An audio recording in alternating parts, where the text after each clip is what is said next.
सुन्न झाले होते. आता भगवंतही गोपींशी क्रीडा करू लागले.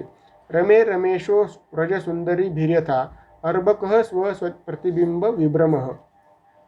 एखादे लहान बालक हातात आरसा घेऊन आपल्याच रूपाशी खेळते तसे.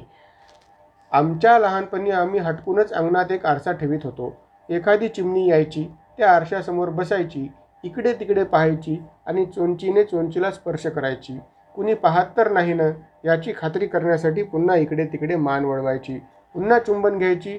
त्यावेळी तो फक्त खेळ होता, विरंगुळा होता. पण त्यातले अध्यात्म समज आल्यावर उलगडलं. रासात कृष्ण रमा रमेश आपल्याच प्रतिबिंबाशी खेळत होता, गुदगुल्या करीत होता, मिठ्या आलिंगन देत होता, चुंबनही घेत होता. हे आपलेच आपल्याशी खेळणे आहे. इथे स्त्री पुरुष भेद नाही, म्हणून ती काम क्रीडाही नाही. गोपींना कृष्णाने अधरामृत प्रदान केले असे वर्णन आले आहे. अधरामृत म्हणजे जे पृथ्वीवर धरेवर मिळत नाही ते अमृतपान करून कृष्णांनी सर्वांना अमर केले आहे. भक्तांची भक्ती अमर केली असा याचा अर्थ आहे. परीक्षिताने विचारले, हे ब्रह्मन, भगवंताचा अवतार तर धर्मरक्षणार्थ झाला, मग हे अधर्म कर्म परिस्त्री विहार कसा केला? राजांचा हा प्रश्न वरवर मर्मभेदक वाटला तरी त्याचे समर्थन धर्ममर्यादित कसे आहे ते श्री शुकाचार्यांनी सांगितले. श्री शुक म्हणाले, राजा, श्रेष्ठ पुरुषांचे वागणे वरवर धर्माचे उल्लंघन करणारे वाटले तरी त्यामागे एक उपदेशाचा झरा असतो. त्यांचे आचरण स्वतःच्या आचरणात आणले तर त्यांचा नाश होतो. शंकरांनी समुद्रमंथनातून निघालेले विष प्राशन केले आणि त्याला कंठामर्यादेतच बंधन केले. दुसऱ्या कोणी प्राशन केले तर नाशच नाही का? स्वतः समस्या संकटे ग्रहण करून इतरांचे कल्याण करा हा त्यांचा उपदेश अनुकरणीय आहे. त्यांची प्रत्यक्ष कृती नव्हे, म्हणूनच ते शंकर आहेत. शं करोती ती शंकरः. शं म्हणजे कल्याण. तेव्हा श्रीकृष्णांनी आपल्या प्रियाशी कसे वागावे याचा माणसाचे रूप घेऊन दिलेला वस्तुपाठ आहे. गोपी भिन्न भिन्न आहेत, तितके त्यांचे कृष्ण प्रियकर आहे, ज्याची त्याने क्रीडा करावी. कृष्ण एकोहम बहुश्याम चे चित्रीकरण आहे. स्त्री पुरुष भेद नसून तिथे अद्वैताचे प्रात्यक्षिक दाखवले असल्यामुळे काम क्रोधादी पांचभौतिक शरीराचे गुण तिथे अस्तित्वातच नाहीतच. निर्गुण ब्रह्माचे ते निर्गुणत्व आहे. हा रास सुरू असताना गोपांमध्ये त्यांच्या स्त्रिया त्यांच्यासोबतच असल्याचे समाधान आहे. त्यांना त्या कृष्णाकडे आपल्याला सोडून गेल्याची तक्रार नाही. हीच माया आहे आणि हेच ब्रह्म आहे. श्री शंकराचार्यांचे जीओ ब्रह्मैव नापरः या वचनांचे हे प्रत्यक्ष दर्शन आहे. रास महारास समाप्त झाला. पहाट धर्तीवर उतरू लागली. चंद्रप्रकाश मंद झाला. इच्छा नसूनही सर्व गोपी आपापल्या घरी निघून गेल्या. या दृष्टिकोनातून रास पंचाध्यायींचे चिंतन मनन केले तर कुणीही जीव भक्तिप्रेमाने ओथंबून जाईल आणि ते कामजयी होईल. नंतर सुदर्शन व शंखचूड उद्धार केला. युगलगीत. श्री शुक म्हणाले, कृष्ण जेव्हा वनात गो चारण्यासाठी जात तेव्हा गोपी त्याचेच रूप आठवून एकमेकींना सांगत की सखे, कृष्ण जेव्हा त्याची मान किंचित झुकवून मुरली ओठाशी धरतो आणि त्यात फुंकर घालून कर्णमधुर छेडतात तेव्हा ती तात ऐकून आकाशात भ्रमण करणाऱ्या सिद्धाच्या पत्नीही भान विसरतात आणि बेभान होतात. त्यांना त्यांच्या वस्त्रांचेही भान राहत नाही. कुठे भ्रमण करायचे तेही विसरून जातात. हा नंदनंदन जेव्हा बासरी वाजवतो तेव्हा दुःखितांचे दुःख विसरतात आणि प्रसन्न होतात. प्रजातील गायी बैल हरिण सर्व प्राणी मुग्ध होऊन जागेवरच थांबतात. गवताचा घास तसाच तोंडात ठेवून आपले कान टवकारून ते आवाजांच्या दिशेकडे पाहतच राहतात. त्या नादाने वेली आणि झाडे ही फुलाफळांनी बहरून येतात. वृक्षांच्या फांद्याखाली झुकतात, जणू ते कृष्णचरण स्पर्श करू इच्छितात. वेली फुलांचा वर्षाव करून जणू कृष्णाची पूजा करतात. फुलातून मकरंद बरसत असतो. त्यांच्या धुंद गंधाने असंख्य भुंगे गुंजारव करीत थव्याथव्याने फिरतात. त्या सुमधुर स्वरांना तशीच साथ देत कृष्णवर्णी मेघही गडगडाट करतात. आपल्यासारखाच रंग असलेल्या कृष्णांना उन्हाचा त्रास होऊ नये म्हणून ते कृष्णाच्या बरोबर जात त्यांना सावली प्रदान करीत होते. त्याला अत्यंत प्रिय असलेली तुळशीमाला सदैव त्यांच्या गळ्यातच विराजमान असते. आता सूर्यही क्षितिज पार करीत आहे. ते नंदनंदन गाई वासरांना घेऊन प्रजात येतच असतील. दिवसभर तो समोर नसल्याने त्याचे चिंतन दिवस ढकलावा लागतो. भगवंताचे असे अखंड चिंतन करीत राहणे ही श्रेष्ठ भक्ती आहे. त्यांच्या लीला चरित्राचे गायन करणे, त्यांच्या नामाचे चिंतन करणे, त्यांच्या रूपवेध घेणे, जीवनाला कृतार्थ करणारे आहे. लीला गायनाने चित्तशुद्धी तर होतेच, पण घरात केलेल्या भजनानेही घरात पावित्र्य नांदते. पावित्र्याचेच दुसरे नाव आरोग्य संपन्नता आहे. व्याधीचे दुसरे नाव पाप आहे. भगवत चिंतनाने सर्वत्र सुख नांदते. श्रीकृष्ण गोधन घेऊन व्रजात प्रवेश करीत होते. त्याचवेळी एक महाकाय बैल आला. त्याने सगळीकडे प्रचंड नासधूस केली. तो मोठ्याने हंबरला तरी भीती वाटू लागली. गाई वासरे सुसाट पळत सुटली. कृष्णांनी ते पाहिले. भिणाऱ्या सर्वांचे सांत्वन केले आणि त्या बैलाकडे पाहिले. तोच अरिष्टासूर वृषभाच्या रूपाने आला आहे हे जाणले आणि त्याला आव्हान देत समोर उभा राहिला. चेकाळलेला वृषभासूर शिंगे रोखून कृष्णाकडे आला. कृष्णाने दोन्ही शिंगे बळकट हातांनी पकडून त्याला मागे ढकलले. तो पुन्हा जोर लावून कृष्णाच्या अंगावर धावून आला. कृष्णाने पुन्हा शिंगे पकडून आडवा पाडला.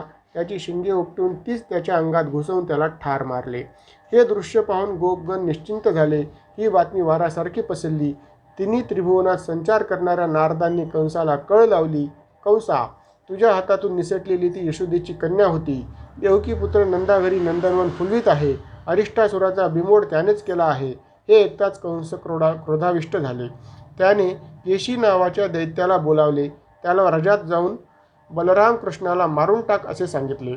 चाणूर मुष्टिक यांनाही तयार राहण्यास सांगितले. माहुताला बोलावून मत्त झालेल्या कुवलयापीड नावाच्या हत्तीला घेऊन दाराशी थांबण्यास सांगितले. कृष्ण दिसताच त्याच्यावर तो हत्ती सोडायचा. तो कृष्णाला चिरडून टाकील. तिथून सुटलाच तर चाणूर मुष्टिक या अर्धांड मल्लांच्या हातून कुस्तीत मारले जातील. त्या आखाड्याच्या चौफेर जनतेची बसण्याची उत्तम सोय करा, म्हणजे सगळे प्रजाजन तो प्रसंग प्रत्यक्ष डोळ्यांनी पाहतील. अशी कृष्णनाशाची काटेकोर व्यवस्था कंसाने केली आणि अक्रूराला बोलावून सांगितले.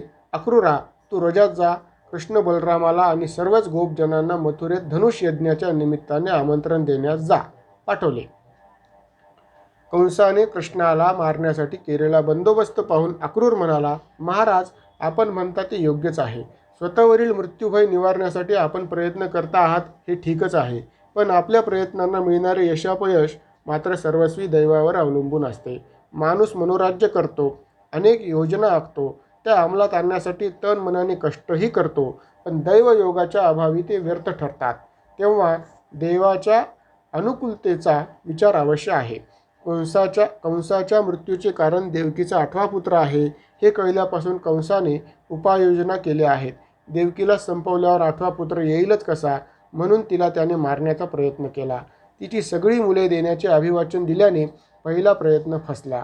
6 मुले मारली तरी 7वी माया आणि 8वा कृष्ण हातून सुटले, हाही प्रयत्न फसला. नंतर अनेक दैत्यांना गोकुळात पाठवले, पण सर्वांना कृष्णाने संपवले. अशा अनेक वेळा आलेल्या अनुभवामुळे अक्रूर कंसाचे काका त्या अधिकाराने कंसाला कर्मफलावरचे आपले स्वाधीन नसल्याचे सांगतात. अन्यथा कंस राजा आहे. बापाला त्याने कारागृहात टाकले आहे. बहीण मेवण्यालाही बंदी केले आहे. अशा राजाला त्याचा चुलता उपदेश कसा करेल? दुर्योधनाला उपदेश करण्याचा प्रयत्न विदुराने केला तेव्हा त्यांना सभागृहातून निष्कासित करण्यात आले होते. हे त्याचेच प्रतिबिंब आहे. तरीही राजाज्ञा म्हणून अक्रूराने गोकुळात जाण्याचे मान्य केले. कंस आपल्या महालात आणि अक्रूर आपल्या घरी गेला. इकडे आधीच केशी आणि योमासुराला गोकुळात पाठवले होते. तो एका मोठ्या घोड्याचे रूप घेऊन खिंदळत निघाला. त्याच्या प्रचंड वेगाने धरणी कंपायमान होऊ लागली. त्याच्या किंकाळण्याच्या आवाजाने प्रलय झाल्यासारखा गडगडाट होऊन सगळे गोपजन भीतीने थरथर कापू लागले. श्रीकृष्ण स्वतःच त्याच्याबरोबर आले आणि त्याला आव्हान देऊ लागले. केशी उधळला. लालबुंद डोळे करून तो कृष्णाच्या अंगावर धावला. श्रीहरींनी एका ठोशात त्याला 400 हात लांब फेकला. थोड्या वेळाने तो सावध झाला आणि पुन्हा हल्ला करायला सरसावला. तो धावत कृष्णाच्या अंगावर आला आणि दोन्ही पायाने जोरात मारले. तोच कृष्णाने त्याचे दोन्ही पाय पकडले व तोंडातच बुक्का मारला. तो तपलेल्या लोखंडाच्या कांबीसारखा मध्ये मध्ये जाऊ लागला. जाता जाता तोंडातले दात पाडून पोटात घुसला. केशीचा श्वास बंद झाला आणि तो तडफडत गतप्राण झाला. तसेच व्योमासुराचाही नाश केला. हे पाहून नारदांनी भगवंताची स्तुती केली. हे प्रभो, जगताधार असलेले आपण स्वतः सर्वांच्या ठाई वास करून जगतचालन करीत असता. आपली स्तुती करण्यासाठी मन आणि वाणी पुरत नाही. जसा अग्नी सर्व लाकडात सुप्त वास करतो, तसेच आपण सर्वत्र व्यापून असता. पण कुणालाही सहज रगोच्चर होत नाही. स्वतःचे अधिष्ठान आणि मायेने जगत निर्मिती करता, दुष्टांचे हनन आणि सज्जनांचे रक्षण करण्यासाठी अवतार धारण करता. आता या केशीचे दमन मी पाहिले. पुढे चाणूर, मुष्टिक आणि कोलयापीड यांचाही नाश पाहणार आहे. दुष्टांचा आणि दैत्यांचा पृथ्वीवर झालेला भार कमी करण्यासाठी भारतीय युद्ध घडवून त्यात कालरूपाने पार्थाचे सारथ्य करून कित्येक औक्षहिणी सैन्याचा निपात कराल. नारद प्रत्यक्ष ब्रह्मदेवाचे मानसपुत्र आणि त्रिकालदर्शी असल्याने ते पुढे काय होणार हे जाणतच होते. श्री भगवान कालनियंतेच आहेत.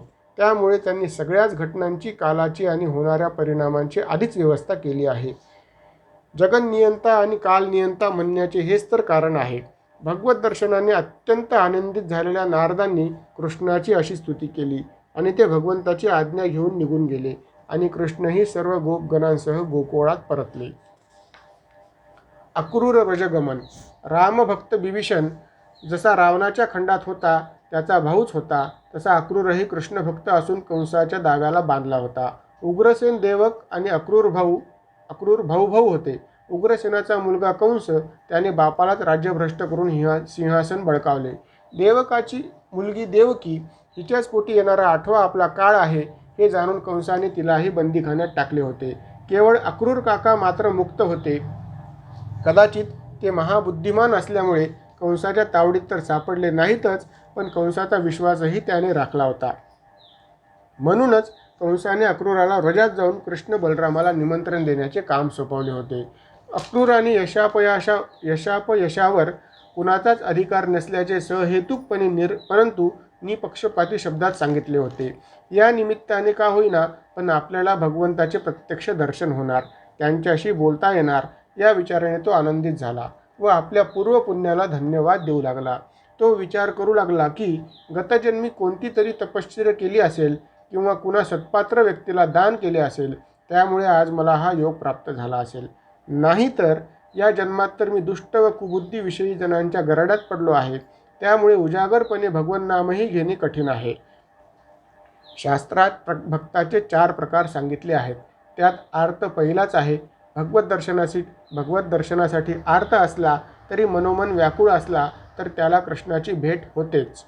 असे वेगवेगळ्या पद्धतीचे चिंतन करीत करीत अक्रूर रथातून व्रजाकडे जात होता. व्रजात प्रवेश केल्यावर श्रीकृष्ण बलरामांचे दर्शन होताच मी रथातून उडी मारीन आणि धावतच त्यांच्या चरणकमलावर साष्टांग दंडवत घालीन. त्यांचे हे मनमोहक रूप डोळ्यांनी प्राशन करून माझ्या हृदयमंजुषेत जपून ठेवीन. भगवंत मला हाताने उठवून घरात घेऊन जातील, मला क्षेम समाचार विचारतील, प्रथमच आल्यामुळे माझा पाहुणचारही करतील आणि कंसाच्या वागण्यासंबंधी विचारतील. असे कितीही विचार केले तरी चिंतनाचा विषय मात्र भगवंतच. अशा विचारतंद्रीतच तो व्रजात पोहोचला. श्रीकृष्ण बलराम त्यावेळी किशोरवयात पदार्पण केलेले गायींची धार काढत होते. त्या पितांबरधारी भगवंतांना पाहताच अक्रूराने रथातून उडी मारली आणि कृष्ण बलरामांच्या पायावर साष्टांग प्रणिपात केला. भगवत दर्शनाने अक्रूराच्या डोळ्यातून प्रेमधारा बरसू लागल्या. कंठ दाटून आला. त्यामुळे त्याने केवळ भगवंताकडे पाहिले. आपले आराध्य समोर असल्यावर रोम रोम पुलंकित झाला पाहिजे. तो भेटल्यावर इतर लौकिक आशा आकांक्षा किंवा स्वतःचा व्यक्तिविशेषही विसरला पाहिजे. त्याच्यासमोर ऐहिक अभिलाषांची मागणी आठवणे सुद्धा भगवंताला विसरण्यासारखे आहे. म्हणूनच देवदर्शनाला मंदिरात गेल्यावर ती मूर्ती हृदय मंदिरात पाहावी व त्यासाठी बाहेरचे सर्व काही पाहणाऱ्या डोळ्यांना आत पाहायला लावावे. बाहेरचे दिसू नये म्हणून डोळे बंद करावेत. अक्रूराला त्याचे नाव सुद्धा सांगता आले नाही. तो केवळ डबडबलेल्या डोळ्यांनी कृष्ण भगवंतास डोळ्यातूनच हृदयात साठवित होता. त्याची ही अवस्था कृष्णांनी ओळखली व कृष्ण बलरामांनी दोन्ही हाताला धरून अक्रूरांना घरात नेले. उच्च आसनावर बसवून त्यांचे पाय धुतले, चेपले, उत्तमोत्तम पदार्थांचे भोजन दिले. मुखशुद्धीसाठी बलरामांनी त्यांना विडा दिला. नंतर नंदबाबांनी विचारले, अक्रूर महोदय, तो निर्दयी कंस तिथे असताना तुम्ही जीवन कसे कंठीत आहात? त्याच्या राज्यात सर्व जनांची स्थिती बळी देण्यासाठी पाळलेल्या बोकडासारखीच असते. असा दोघांचा वार्तालाप झाला. अक्रूराने वाटेत येताना कल्पना केली त्याप्रमाणे सगळेच घडत गेले. त्यामुळे त्याचा श्रमपरिहार झाला. आप्तस्वकीयांविषयी क्षेमकुशलांची देवाणघेवाण झाल्यावर श्रीकृष्णांनी अक्रूराला विचारले, काका, आपला पुढचा कार्यक्रम काय आहे? अक्रूरांनी कंसाने त्यांना इथे कशासाठी पाठवले त्याचे इतिवृत्त सांगितले. ते ऐकून नंदांनी मथुरेत जाण्याची सिद्धता करण्याची आज्ञा दिली. कृष्ण उद्या मथुरेत जाणार हे कळल्यावर सर्व गोपी हळहळू लागल्या. त्या विधात्याला अक्रूराचे नाव घेऊन क्रूर खेळ खेळत असल्याबद्दल दूषणे देऊ लागल्या. कृष्ण बलरामांना घेऊन अक्रूर मथुरेकडे निघाला. मध्येच यमुनेच्या काठी थोड्या वेळ रथ थांबवून सर्वांनी निर्मल जलप्राशन केले. यमुनेच्या डोहात अक्रूराला श्री शेषशाही भगवान दिसले. त्यांच्याबरोबर लक्ष्मी, पुष्टी, सरस्वती, कांती, कीर्ती आणि तुष्टी अशा 6 शक्ती भगवंताची मूर्तिमंत होऊन सेवा करीत असलेल्या दिसल्या. यश, श्री, औदार्य, ज्ञान, कीर्ती, वैराग्य हेच ते 6 गुण. षड्गुणेश्वरे संपन्न म्हणून भगवान म्हणतात ते इथेही आणि माझ्या रथातही. हे बघून तो अधिकच भक्तिमय झाला आणि भगवंताची स्तुती करू लागला. त्यांचे गुणगान करू लागला. देवा, कर्मकांडात वेद मंत्रांनी तुमचीच पूजा होते. ज्ञानमार्गी समाधीत स्थिर होऊन आपले ज्ञान स्वरूपाच्या चिंतनाने अर्चना करतात. कुणी वैष्णव आपणास विष्णू समजून तर कुणी शैव शिव समजून पूजा करतो.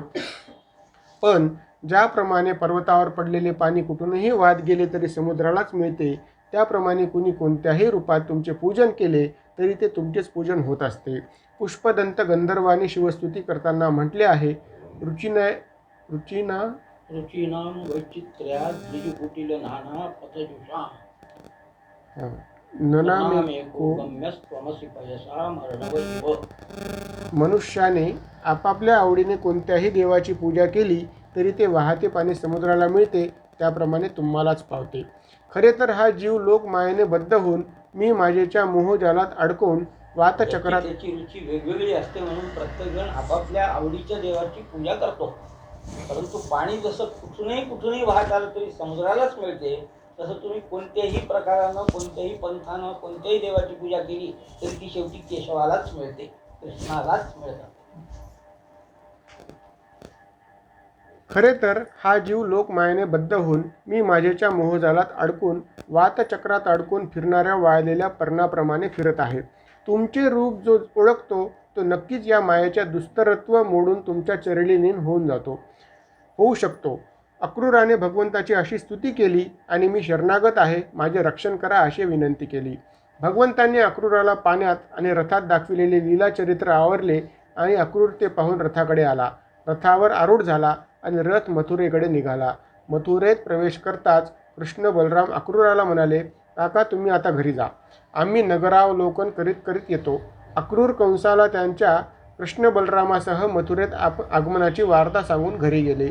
इकडे कृष्ण बलराम नगरात फिरू लागले. त्या नगरात स्फटिकांची गोपुरे, सोन्याची दारे, सोन्याची तोरणे, तांब्या पितळेची कोठारे, नगराच्या भोवती पाण्याने भरलेला मोठा खंदक, त्याला सहजपणे कुणी पार करून नगरात प्रवेश मिळू शकत नव्हता. जागोजागी बाग बगीचे, उत्तम रस्ते, दीपमाळा असे उत्तम तऱ्हेने शृंगारलेले शहर पाहता पाहता ते राजमार्गावरून जाऊ लागले. त्यांना पाहण्यासाठी घरातील स्त्रिया लगबगीने आपापल्या गच्चीवर गेल्या. कुणी सौंधात आल्या. त्यांची एवढी तारांबळ उडाली की कुणी जेवता जेवताच उष्टाहात घेऊन आले. कुणी नटून जाण्याच्या विचारात एकाच हातात बांगड्या घातल्या, कुणी एकाच कानात तानवडे घातली, कुणी एका डोळ्यात काजळ घालणेच विसरले, कुणी वस्त्रे उलटीच नेसली.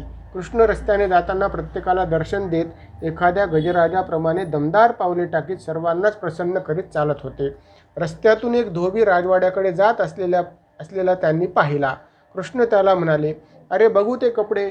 धोबी रागावला, म्हणाला, अरे उद्दामांनो, ती राजवस्त्रे आहेत. शिपायांना कळाले तर ते तुम्हाला बंदी करतील. त्याच्या अशा भाषणाला विनोद म्हणून सोडले तरी तो पुन्हा पुन्हा त्यांची निंदा करू लागला. कृष्णाने हातानेच त्याचे शिरकमल अलग केले. ते कपडे घेऊन स्वतः घातले, बलराम दादांना दिले, इतर गोपांनाही दिले. उरलेले तेथेच टाकून पुढे निघाले. रस्त्यात सुदामाच्या घरी गेले. त्याने मनोभावे कृष्ण बलरामांची पूजा केली. सुंदर माळा त्यांच्या गळ्यात घातल्या. त्याच्यावर प्रसन्न होऊन श्रीकृष्णांनी त्याला इहपरतरी सौख्याचा वर दिला. तेथून ती दोघे पुढे निघाली. रस्त्यात त्यांना एक सुंदर तरुणी दिसली. ती सुगंधी उटण्याचा डब्बा घेऊन राजमहालाकडे जात होती. तिला अडवून कृष्ण म्हणाले, हे सुंदरी, ही उटी घेऊन तू कुठे निघालीस?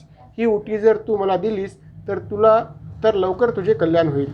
तिने फारसे आडेवेडे न घेता ते उटणे तिने दोघांनाही भरपूर लावले. त्या सुगंधाने प्रसन्न होऊन भगवंतांनी तिच्या पावलावर आपली पावले ठेवली व हाताने हनुवटी धरून वर उचलली. तिचे ते कुबडेपण समाप्त झाले. ती पूर्वी चेहऱ्याने सुंदरच होती, आता शरीराने आणि मनानेही सुंदर झाली. भगवंताच्या या लीला मथुरेतील लोकांचे चित्त आपल्याकडे आकर्षित करण्यासाठी होत्या. पुढे ते विचारित धनुष्य यज्ञस्थळी आले. तिथे ते भले मोठे धनुष्य पूजा करून ठेवले होते. अनेक रक्षक त्याचे भोवती रक्षणार्थ उभे होते. त्यांच्या देखतच त्यांनी धनुष्याकडे जाण्यास विरोध केला. कृष्ण तिथे गेले व त्यांनी धनुष्य उचलून दोरी लावली. ती ओढताच ते धनुष्य मोडले. रक्षक अंगावर धावून आले तर त्या मोडक्या धनुष्यानेच त्यांना मारले. तेथून बाहेर पडून पुन्हा नगरीत दर्शन करीत निघाले. त्यांच्या नगरात घडलेल्या गोष्टी जेव्हा कंसाला कळाल्या तेव्हा त्याची झोप उडाली. त्याला वेगवेगळी अशुभ स्वप्ने पडू लागली. अनेक अपशकुन होऊ लागले. सकाळी उठल्याबरोबर त्याने आखाडा तयार ठेवण्यास सांगितले. स्वतः राजआसनावर बसला. अवतीभोवती सगळे मांडलिक मंत्रीगण बसवले. चाणूर वगैरे पहिलवान सज्ज होऊन आखाड्यात आले. कुवलया पीड उद्धार, कंस उद्धार. आखाड्यात प्रवेश करण्यासाठी कृष्ण बलराम तिथे आले. त्यांना कुस्त्या बघायच्या होत्या. त्यांनी पाहिले तर दारातच मदोन्मत्त हत्ती कुवलया पीड उभा होता. कृष्णाने माहुताला सांगितले, अरे माहुता, हत्तीला बाजूला घे, आम्हाला आत जाऊ दे. माहुत आणि हत्ती दोघेही मध्यधुंद. त्यांनी वक्रोक्ती केली. कृष्णाने त्याला धमकावले. हत्तीसह त्याला यमसदनात पाठवण्याची धमकी दिली. माहुताला राग आला. त्याने हत्तीला कृष्णाच्या अंगावर सोडले. अंगावर आलेल्या त्या हत्तीला कृष्णाने ठोसे मारून पाडले.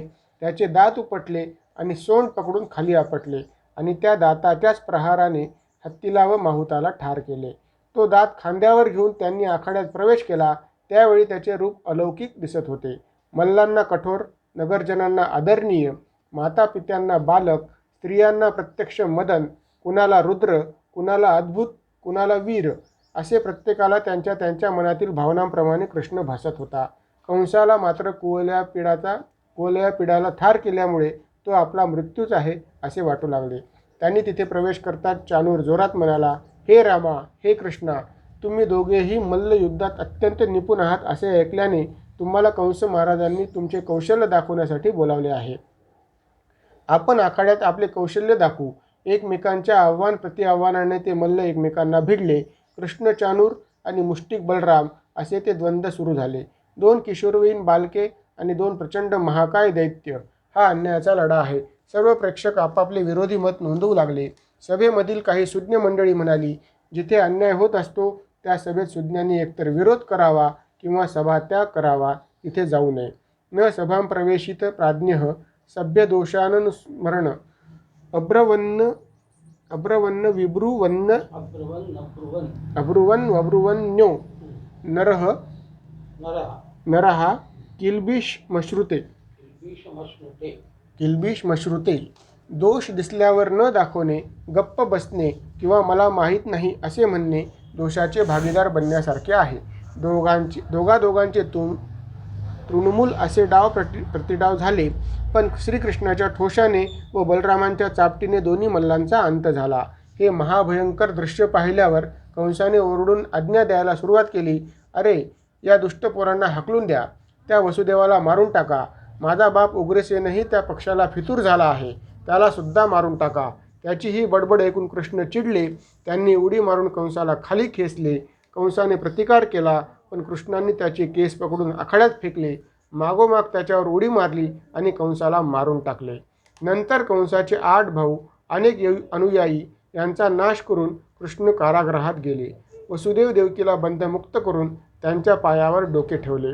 वसुदेव देवकीने मात्र त्याला बालक समजून छातीशी न कवटाळता त्याचे यशोत्व जाणून हात जोडले. माता पित्याचे ही कृत्य पाहून श्रीकृष्ण समजले की माझे भगवंताचे यांना ज्ञान झाले आहे.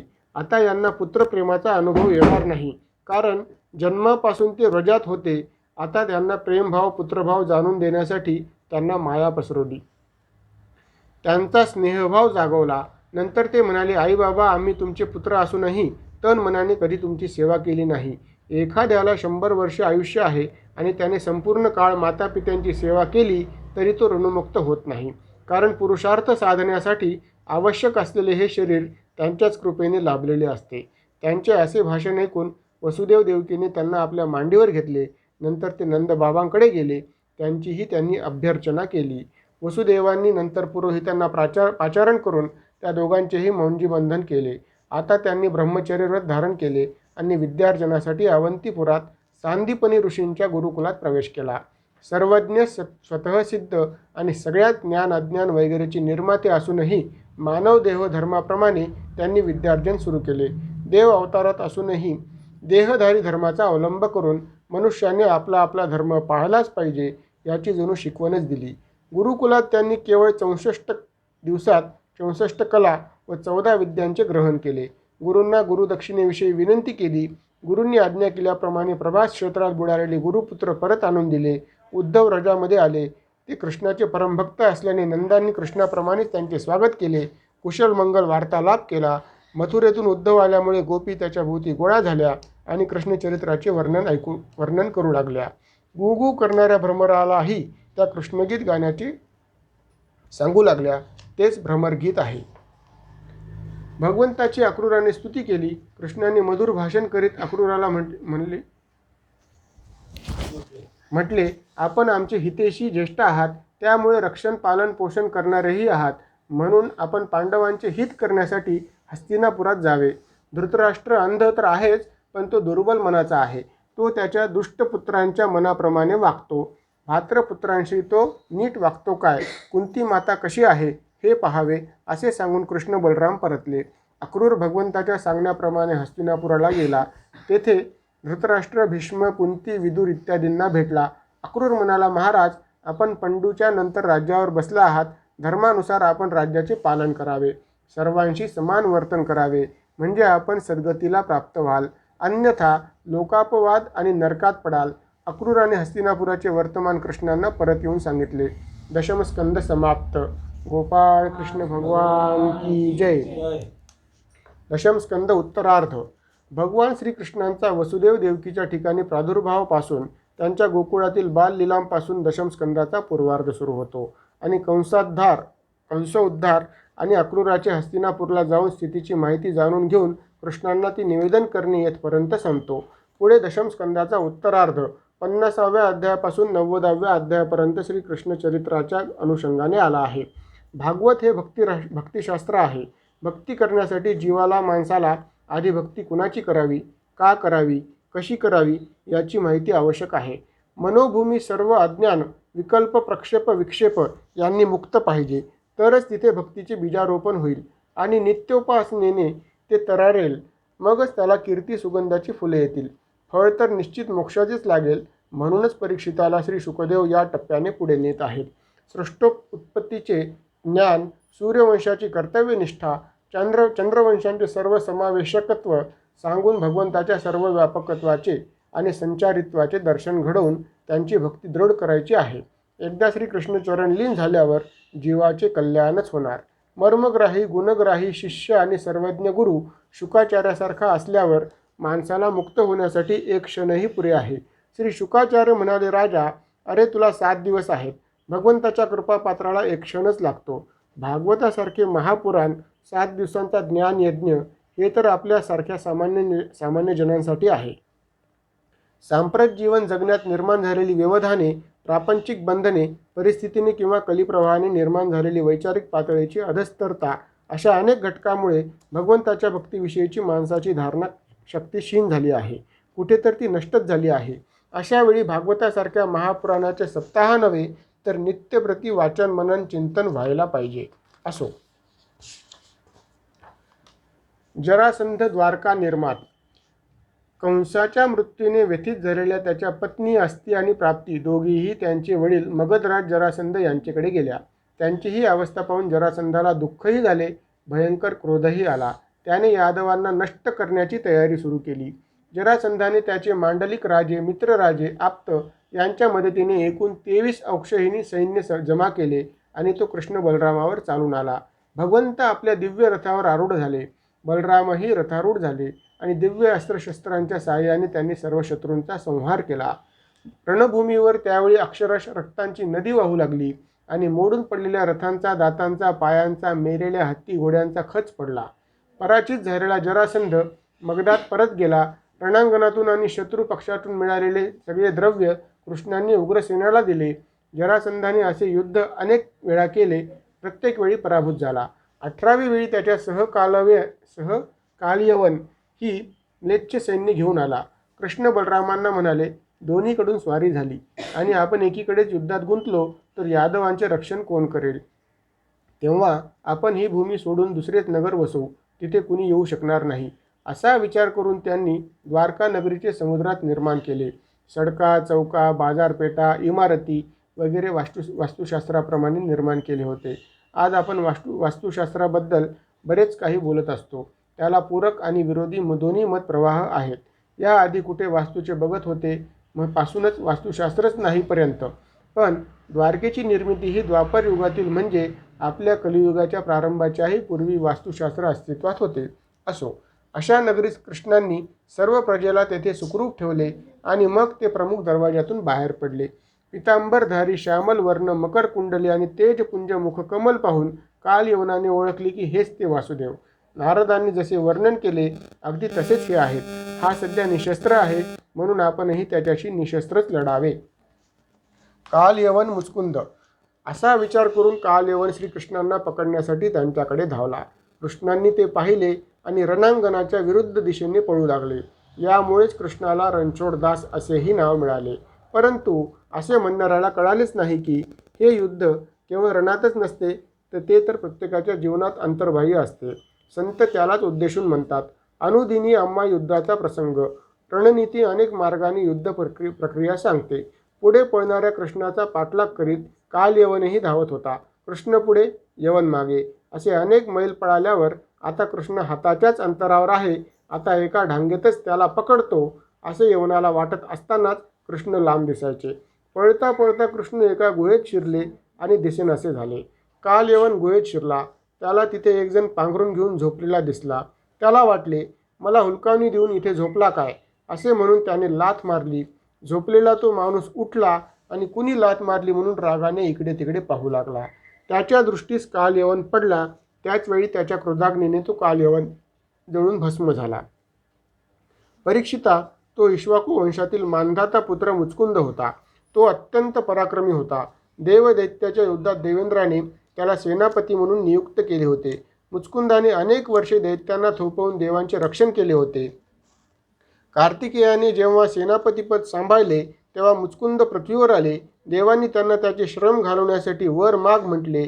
तेव्हा मुचकुंदाने फक्त शांत झोपेची प्रार्थना केली. देवांनी तथास्तु म्हटले. जो कोणी तुझी झोप मोडेल तो तुझ्या दृष्टीस पडताच भस्म होईल, असे वरदान दिले.